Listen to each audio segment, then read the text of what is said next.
A quantidade é importante como uma presunção relativa.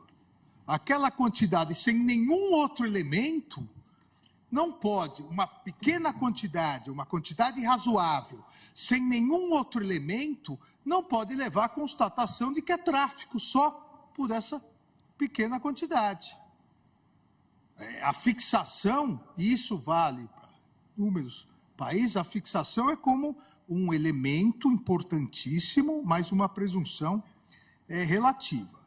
Assim, no intuito se garantir, repito, a aplicação isonômica da lei de drogas, para evitar que, em virtude de nível de instrução, idade, condição econômica, cor da pele, você possa portar mais ou menos entorpecente, mais ou menos maconha, e em virtude de uma dessas condições, ou todas somadas, e se tem o exemplo, analfabeto, negro e jovem, ele leva a desvantagem em relação ao branco, maior de 30 anos, com curso superior, que pode ter, às vezes, até 136% mais de droga. Olá, eu sou Marília, repórter digital do canal Saiu no Diário Oficial Notícias.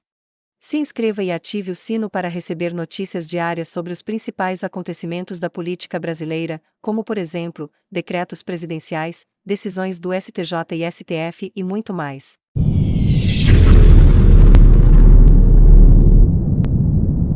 Não há razoabilidade nisso. Então, no intuito de se garantir a aplicação isonômica da lei de drogas, em absoluto respeito ao princípio da igualdade, de maneira a diminuir essa excessiva discricionariedade das autoridades públicas, de todas elas que fazem parte da persecução penal, repito, desde a polícia até o judiciário, passando pelo Ministério Público, para evitar essas discrepâncias, eu entendo necessário a fixação de uma presunção relativa, de uma mediana de uma quantidade de maconha que induza a autoridade a entender que aquilo é ou tráfico ou uso, ou para uso, ou usuário. A partir disso, obviamente, outros elementos, o que vai também melhorar muito a condição dos flagrantes, passando a exigir que nos flagrantes se coloque de forma mais detalhada o que foi apreendido também. A narrativa melhor, isso vai auxiliar o trabalho do Ministério Público, auxiliar o trabalho do Poder Judiciário, e números, e esse estudo mostra que, em grande parte, a maioria dos flagrantes, o único elemento descritivo é a quantidade e o testemunho da autoridade policial. Então, é importante que isso seja mais trabalhado, que se analise outros fatos com apreensão de instrumentos, como eu disse, cadernos de anotação, balança, celulares, que se descreva melhor as circunstâncias de apreensão, que se coloque testemunhas dos locais de apreensão.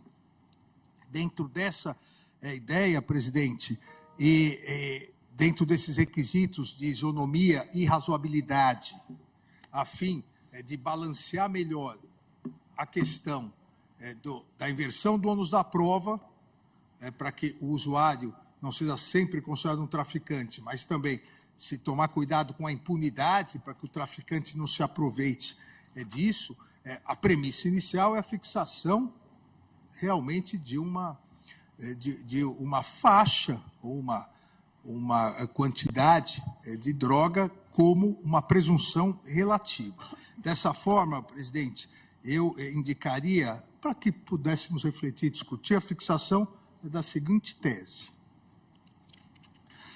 1. Não tipifica o crime previsto no artigo 28 da Lei 11.343, de 2006, a conduta de adquirir, guardar, ter em depósito, transportar ou trazer consigo para consumo pessoal a substância entorpecente maconha. Ficamos só na maconha. Mesmo sem autorização ou em desacordo com determinação legal ou regulamentar. 2.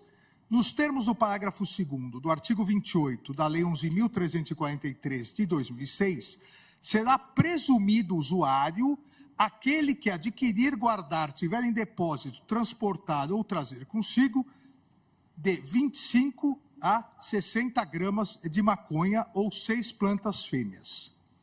3. E, obviamente, aqui nós podemos... Tá gostando do conteúdo? Curta esse vídeo e fique conosco até o final.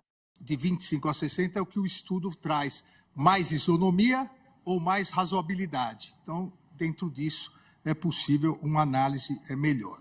3. A presunção do item anterior, que é exatamente, será presumido usuário aquele que tiver essa quantidade.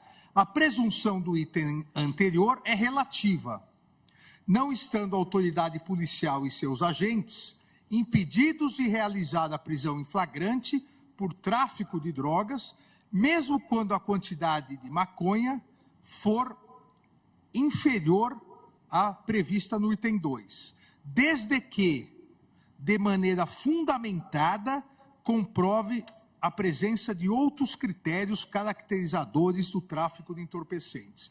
Então, naquele momento do flagrante, a autoridade competente estava com 6 gramas, mas estava entrando no presídio para vender dentro do presídio, ou estava com 10 gramas, foi pego vendendo. Tem que descrever fundamentadamente os outros requisitos, porque claramente aí é o tráfico.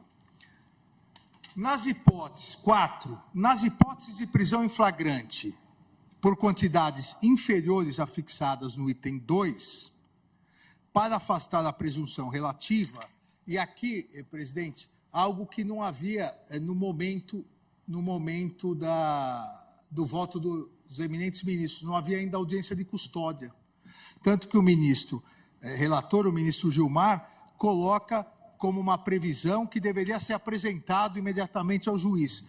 Aproveitando já a instalação da audiência de custódia, essa realidade que o Supremo Tribunal Federal instalou, inclusive, à época na presidência do ministro Ricardo Lewandowski, na presidência do Supremo Tribunal Federal e do Conselho Nacional de Justiça, esse item 4 coloca, nas hipóteses de prisão em flagrante por quantidades inferiores à fixada no item 2, para afastar a presunção relativa, na audiência de custódia, a autoridade judicial, de maneira fundamentada, deverá justificar a conversão da prisão em flagrante em prisão preventiva e a manutenção da persecução penal, apontando obrigatoriamente outros critérios caracterizadores do tráfico de entorpecentes, tais como a forma de acondicionamento, a diversidade de entorpecentes, a apreensão de outros instrumentos, como balanças, cadernos de anotação, celulares como contatos de compra e venda, locais e circunstâncias de apreensão, entre outras características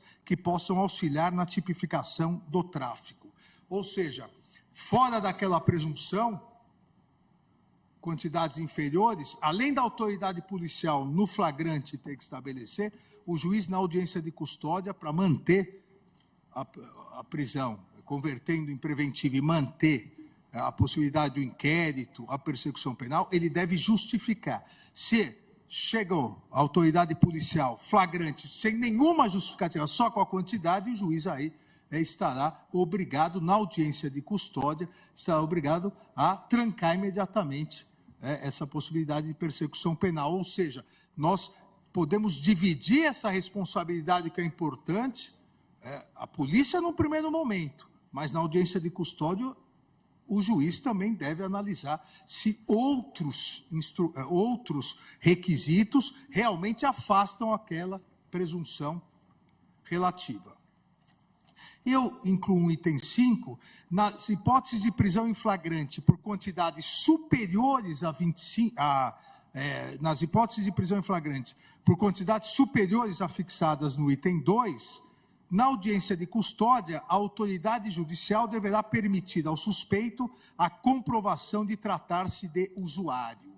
Aqui, presidente, me parece importante, porque sabemos que a audiência de custódia, ela, para todos os crimes, ela existe para verificação da regularidade do flagrante e para verificação se não houve o abuso de autoridade, se não houve agressões. Ela não entra ainda no mérito.